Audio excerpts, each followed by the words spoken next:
গেছে, টাইম হয়ে গেছে আজকে 5টা দিতে, বাট আমি 1000 কিলো কমপ্লিট করতে পারি নাই যেহেতু লোকাল রোডে চালানো হয়েছে, বেশি একটা দূরে যাইতে পারি নাই। আর লাইসেন্সটাও তো হয় নাই এখনো,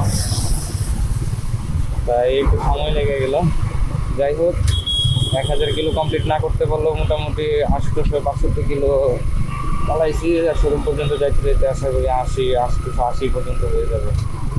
তো 880 পর্যন্ত হয়ে গেলেও আজকে টাইম হয়ে গেছে 30 দিন প্লাস। সার্ভিস বইয়ে লেখা দিছিল আজকে ডেট, তো সেই হিসাবে আজকে যাচ্ছি।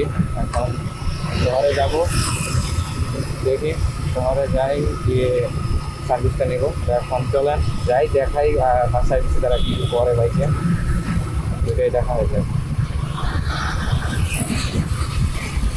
তো এখন